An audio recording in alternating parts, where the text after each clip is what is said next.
morning. My name is Ashley Lagos. I am the women's pastor and creative director here at XII Church, and I am coming to you from the banks of the Salt River, which is just outside of Phoenix, Arizona. This is part 2 of our holiness series that we kicked off last week, where Warren talked about what holiness really means. Holiness, coming from the word Kadesh, means to be set apart for a very specific purpose. It doesn't mean perfection on earth. It actually means just to pursue the plan and purpose that God has for you, because He created you for a very specific thing.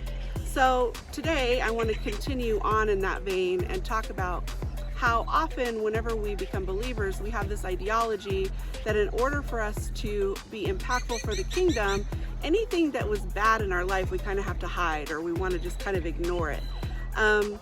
But often I believe that the very thing that we're trying to hide and pretend didn't happen is what God wants to use to propel us to a new place. So today I want to start off with the story of Moses. I think most of us are pretty familiar with that story. It starts in Exodus chapter 2.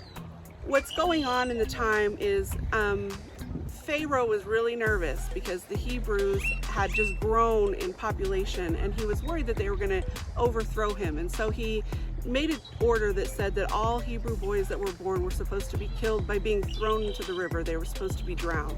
And Moses' mom was just not about that. She said, no, I'm not going to do that. So she hid him and ended up putting him in a little waterproof basket and floating him down the Nile River.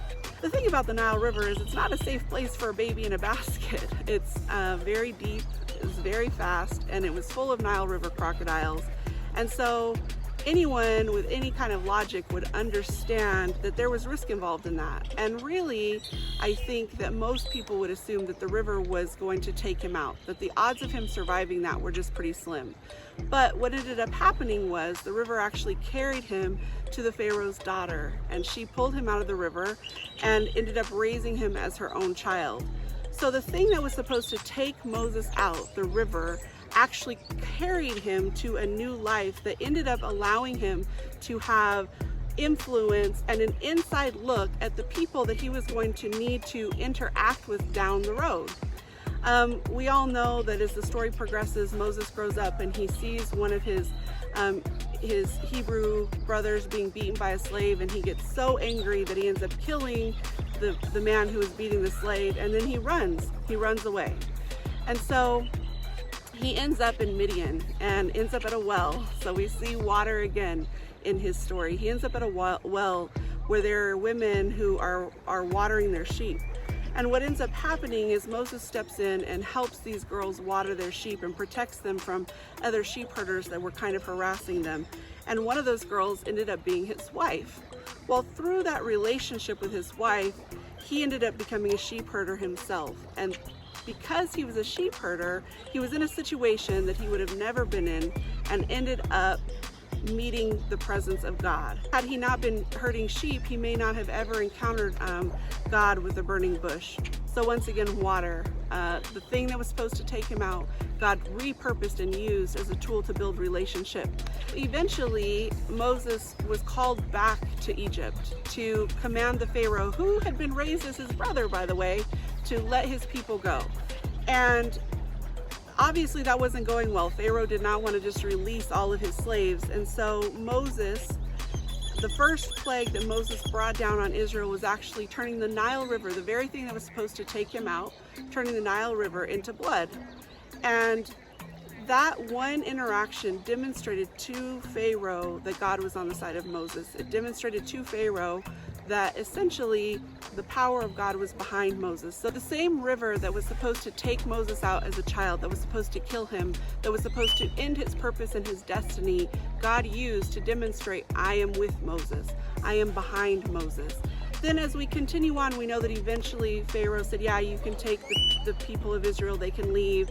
But he wasn't really behind that decision. And so after they left, Pharaoh chased them down and ended up at the Red Sea. And what happened?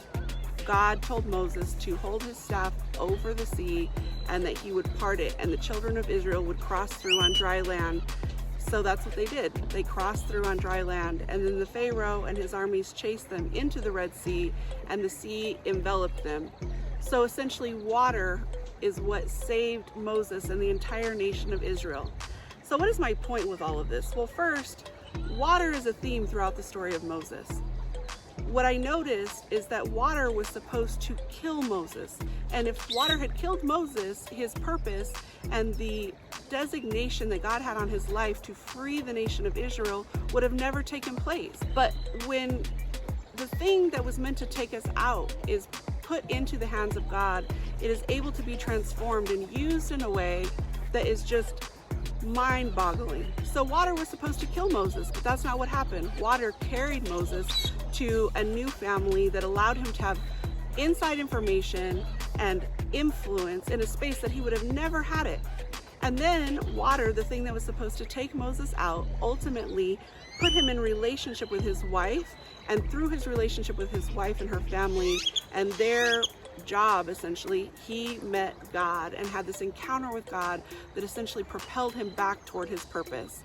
And then water, once again, the thing that was supposed to kill him, the thing that was supposed to make sure that he had no influence over anything, is what God used to demonstrate to a very powerful Pharaoh that I am with Moses.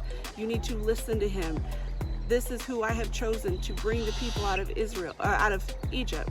And lastly, water, the thing, once again, that was supposed to kill him, that was supposed to make him completely unimpactful, was the exact thing that God used to save not only Moses, but the entire nation of Israel. This is really significant to me because if you know my story at all, I spent 5 years of my life as an escort. And whenever I gave my heart to Jesus, I thought, I just need to ignore that. I need to not talk about it because that thing is ugly and I don't want people to know about that thing. And there's no way that God wants to use that thing to impact people for him.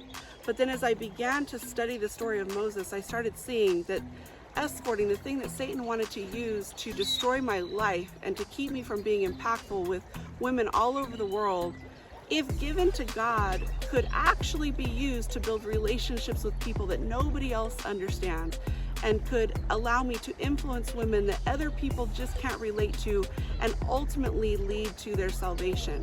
So if you are looking at your life and there's things about your life that you think there's no way that God wants to use this part of my life, I just want to ignore it, understand that maybe the thing that you are hiding is one of the things that God wants you to use in your quest for holiness. Maybe it's the thing that God wants to use to set you apart for his purpose and his plan for your life. Just because it started as something that was meant to take you out doesn't mean that its ultimate purpose in your life is to ruin you. It may be the tool that God wants to use to revolutionize people around you in ways that nobody else can. So today, pray about those things. Ask God, what is the water in my life? What are the things that I need to release to you, God, so that you can transform them and give them back to me to be used to free people, just like Moses freed the children of Israel. God bless you.